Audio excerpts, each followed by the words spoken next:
Boa tarde, mães. Eu resolvi gravar esse vídeo porque eu me sinto mais à vontade de fazer o momento oracional pensando que eu estou olhando para vocês. Então, o momento oracional hoje é o capítulo 15 dos Atos dos Apóstolos. Em nome do Pai, do Filho e do Espírito Santo. Amém. Vinde, Espírito Santo, enchei os corações dos vossos fiéis e acendei nele o fogo do vosso amor. Enviai o vosso Espírito e tudo será criado e renovareis a face da terra. Oremos.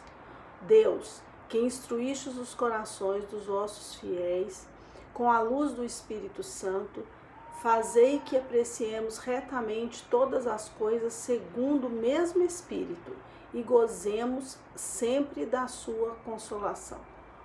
Por Cristo nosso Senhor. Amém. Bom, introduzindo os Atos dos Apóstolos, a gente já viu lá atrás que os Atos dos Apóstolos, ele foi escrito, provavelmente por Lucas. E ele tem o objetivo de orientar a igreja, o início da igreja, naquela missão permanente de evangelização, por meio do relato de como o Espírito Santo capacitou os apóstolos para propagar o testemunho de Cristo ao mundo gentio, ao mundo daqueles que não eram convertidos. Bom, no capítulo 15, a gente vê, começa a colher os frutos daquela primeira viagem de Paulo, que ele foi com Barnabé, e foi muito perseguido, apedrejado, sofreu muito naquela viagem, mas os frutos daquela viagem foram inúmeros. Então, no capítulo 15 já começa esse retorno, de Paulo e Barnabé, colhendo realmente esses frutos dessa evangelização que eles fizeram, principalmente na Antioquia, e é um retorno de muita alegria, de muito entusiasmo. Eles realmente voltam com um entusiasmo muito grande pelo Evangelho. O que ocorreu é que alguns cristãos descendentes da Judéia, eles começaram a levantar a hipótese, ou melhor, a necessidade de que os gentios, ao se converter ao Evangelho de Cristo, eles primeiramente deveriam se converter ao judaísmo, fazer a circuncisão, enfim, todo o ritual de conversão ao judaísmo para assim depois se converter ao cristianismo. Seguir a lei de Moisés, eles tinham medo, na verdade, eles eram muito apegados até hoje, a religião judaica, ela é muito apegada aos costumes, a própria legislação deles estava muito intrínseca com a palavra, muito ligada à palavra, e então eles tinham muito medo que isso se perdesse. Então eles entendiam, que para você se converter a Cristo, você tinha que seguir a lei de Moisés para a salvação. Nessa época, nesse inicinho da igreja, existiam dois grupos, dois núcleos muito fortes, que um era chamada a Igreja de Jerusalém, que era ligada aos apóstolos, e outros eram os judeus convertidos, aqueles que já eram judeus, se converteram no Evangelho de Cristo, mas eles eram mais radicais, eles eram apegados aos costumes e à lei de Moisés. Eles não viam com muito bons olhos essa conversão dos gentios, não foram simpáticos aquela conversão de Cornélio, lá do capítulo 13, que Cornélio era um ministro etíope, e ele não se converteu ao judaísmo. E foi Pedro, né? O próprio Pedro que fez a conversão de Cornélio. Mas enfim, eles aceitavam, mas não concordavam com aquela conversão sem a conversão anterior ao judaísmo. Mas essa igreja de Jerusalém, que era a igreja de Pedro, de Paulo, essa igreja já entendia que Jesus, o que nós entendemos até hoje, que a única salvação está em Jesus Cristo, na graça de Jesus Cristo. Que a salvação ela não se dava por nada que a gente fizesse. A salvação ela não se dá por nada que a gente faz. Tudo é graça de Deus. Tudo é graça. Tudo é na fé. Não é, a gente tem que fazer a nossa parte, mas não é porque a gente fez, mas é porque é a graça de Deus para com a gente. Essa discussão que ela começou, se precisava ou não da circuncisão, enfim, eles era uma discussão calorosa, era uma discussão que tinham os dois lados, né, aqueles que defendiam a conversão direta, né, ao cristianismo, e tinha aqueles que defendiam a conversão via ao judaísmo.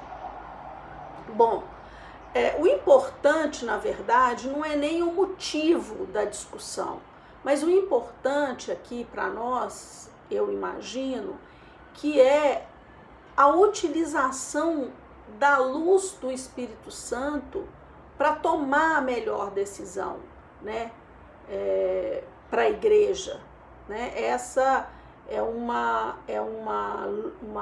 discussão necessária, foi na época para poder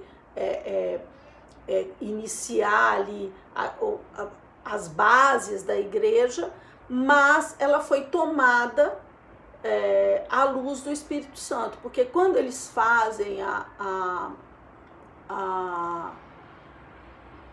como é que eu vou dizer? Quando eles fazem as primeiras discussões e tal, eles veem a necessidade de juntar esses dois núcleos e discutir. Quando faz essa discussão em Jerusalém, né, Pedro é o primeiro a falar.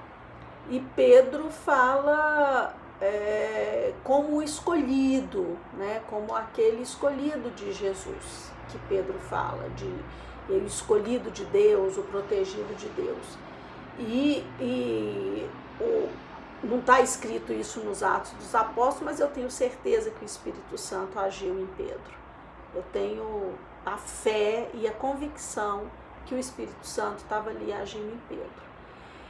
Então, em Jerusalém, eles ajuntam os apóstolos e os doutores da igreja, né, os fariseus mais radicais, e eles começam a discutir. Pedro fala que não seria necessário, porque até o próprio Pedro inicialmente achava isso. Mas quando se deu a conversão de Cornélio, na casa de Cornélio, da família de Cornélio, via Pedro, na unção do Espírito Santo, Pedro achou, se convenceu, e o Espírito Santo, sob a luz do Espírito Santo, que realmente não era necessário. E Pedro fala isso lá em assembleia, na discussão. Logo em seguida vem Paulo e Barnabé também, né, que vem dando os testemunhos das conversões, e aquele testemunho entusiasmado de Paulo, né, porque Paulo era um cristão convertido, o próprio Paulo era um cristão convertido. Então ele dava o testemunho, ele, Barnabé, falando,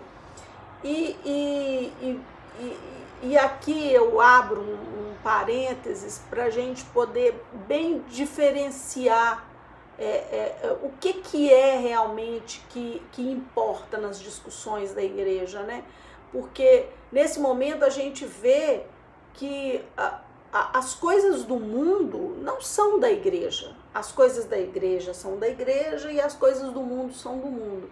Então a gente tem várias doutrinas cristãs, evangélicas principalmente, que prometem riqueza, prosperidade, sei lá, namoro, matrimônio, né? Que se você fizer determinada coisa ou comprar determinada coisa, você vai ter essa... E a salvação não se dá por isso. Isso são as coisas do mundo. As coisas do mundo são do mundo e as coisas da igreja são da igreja. A importância de se usar calça jeans, ou vestido, ou saia, ou batina, ou enfim, isso são coisas do mundo. As coisas da igreja são da igreja.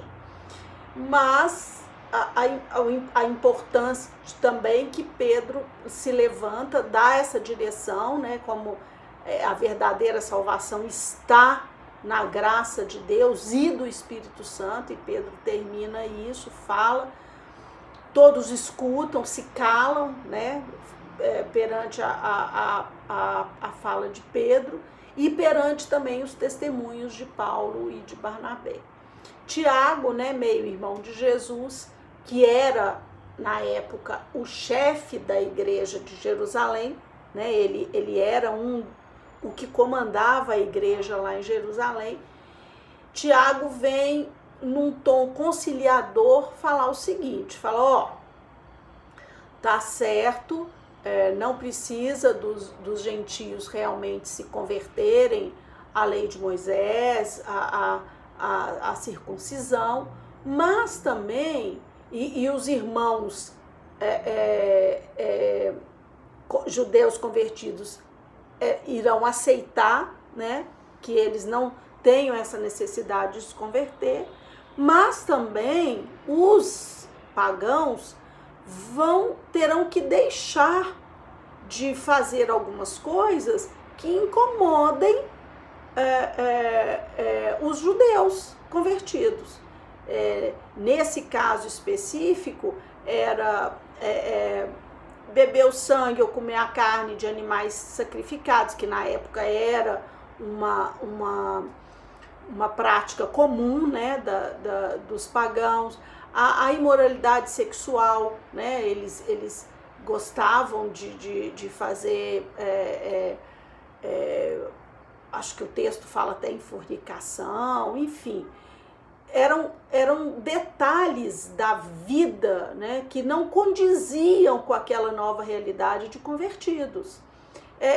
Mais ou menos, nós cedemos para um lado e vocês cedem para o outro, para aquilo vir a surgir e se tornar realmente uma igreja na graça, no Espírito e na salvação de nosso Senhor Jesus Cristo. Então, Tiago vem e faz essa proposta, esse tom conciliador, e ali eles resolvem, então, escrever uma carta, como se fosse uma carta de reapresentação, no caso de Paulo e Barnabé, para que já tinham uma ideia de ter uma próxima viagem, eles escrevem uma carta aos novos povos convertidos. E essa carta vai dar ânimo, vai dar entusiasmo para aqueles, vai dar uma acolhida, né? Então ele acolhe aqueles gentios, falando que tudo bem, eles não precisam ser circuncidados, eles não precisam se converter à lei de Moisés para poder serem cristãos, para poder aceitar Jesus como seu único Salvador, mas que também eles teriam que abrir mão desses rituais que eles eram acostumados e que não estavam dentro da lei, da lei, não da lei, porque não tinha ainda escrito, mas dessa nova realidade da fé. Essa carta, ela vem com muita alegria, ela traz uma pacificação nesse momento, né? E ela é tão importante que é considerado o primeiro concílio da igreja, né? O concílio de Jerusalém é considerado o primeiro concílio da igreja. Bom, na segunda parte existe, eu não sei se eu já falei, que o capítulo 15 é um capítulo de contendas, de divergências, é um capítulo, e vem na segunda parte, que é a divergência entre Paulo e Barnabé. Eles tinham o interesse de retomar as viagens, né, para a evangelização, e quando eles estão planejando essa viagem, enfim, regrando essa viagem, Barnabé manifesta o interesse de levar João Marcos. Quem era João Marcos? João Marcos era um primo de Barnabé que tinha saído com eles na primeira missão, na primeira viagem missionária com Paulo, mas só depois que eles estavam só levando pedrada, João Marcos falou: eu vou ficar aqui levando pedrada, eu vou voltar para trás. E voltou para trás. Ele em princípio, ele não consegue lidar com aquela rejeição em alguns, né? Porque o trabalho de Paulo e Barnabé foi muito duro naquela primeira. Eles foram muito até chegaram a levar pedrada, enfim, eles saíam fugidos. Então, não era fácil. E João Marcos não quis passar por aquilo e voltou. Então, quando Barnabé fala para Paulo que quer levar João Marcos com eles, Paulo fala: não, eu não concordo com isso não, eu não quero levar, ele já deixou a gente na mão uma vez, ele vai, como diz, né, se não pode ajudar, não atrapalha também não.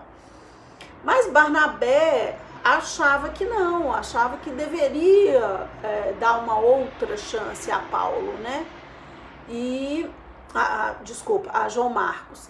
E aí eles têm uma discussão acalorada, e ao final dessa discussão, que eu também infiro que sob a luz do Espírito Santo, né, eles resolveram viajar separados.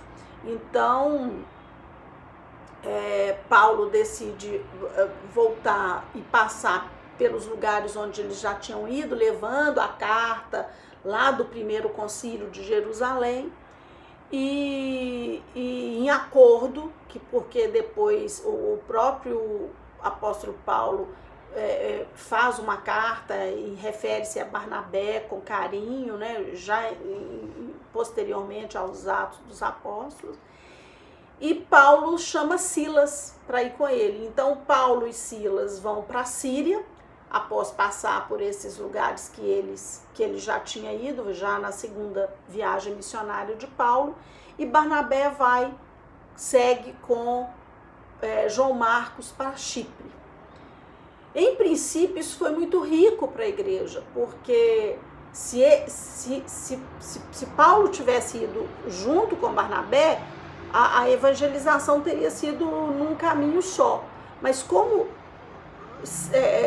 Barnabé foi com João Marcos para Chipre e Paulo foi com Silas para o caminho da Síria, existiam dois grandes polos com dois experientes evangelizadores, né, que eram Paulo e Barnabé. Então isso foi muito rico para a igreja, essas duas viagens. E, bom, já no finalzinho desse momento de formação, a proposta é aqui a gente pensar, né, fazer uma reflexão em cima dos nossos conflitos, dos conflitos que a gente tem na nossa família, no trabalho, até na própria igreja, se a gente busca a solução sob a luz do Espírito Santo. Temos usado o Espírito Santo, temos usado a luz do Espírito Santo para poder resolver essas contendas na nossa família, no nosso trabalho ou até mesmo na igreja.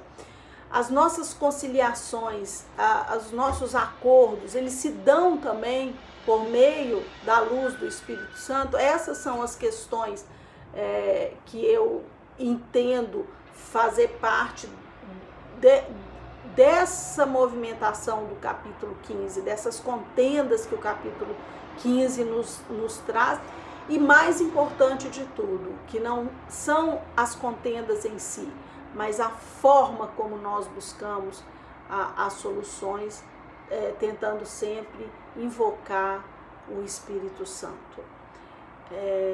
Muito obrigada, um beijo em nome do Pai, do Filho e do Espírito Santo. Amém.